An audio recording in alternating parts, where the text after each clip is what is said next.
मैया भवानी मैया के चरणों में कोटि कोटि नमन करती हूँ।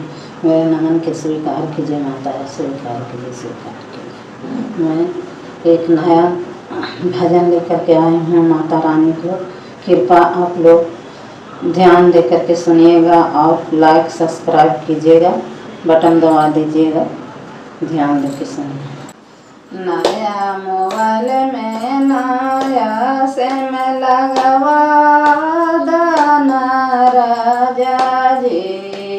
नया मोबाइल नया सिम लगवा दाना राजा जी।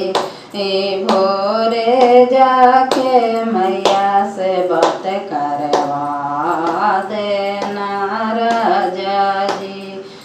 भोरे जाके मैया से बात करवा देना राजा जी।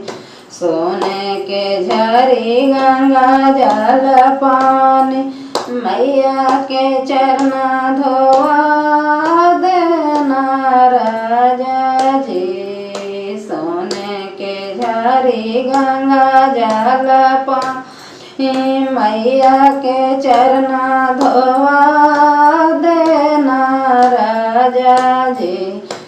भोरे आके मैया से बात करवा देना राजा जी। भोरे आके मैया से बात करवा देना राजा जी। नया मोबाइल में नया सिम लगवा देना राजा जी। भोरे आके मैया से बात करवा देना राजा जी। सोने के चौकी में रत्ना जड़े हो मैया के आसन बैठा देना राजा जी। चनना चौकिया में आसन जड़े मैया से मैया के आसन बैठा देना राजा जी। भोरे आके मैया से बात करवा देना राजा जी। भोरे आके मैया से बात करवा देना राजा जी। सोने के प्रातः छपन रंग मेवा मैया के भगवा लगा देना राजा जी। भोरे आके मैया से बात करवा देना राजा जी। भोरे आके मैया से बात करवा देना राजा जी। नया मोबाइल में नया सिम लगवा लेना राजा जी। नया मोबाइल में नया सिम लगवा देना राजा जी।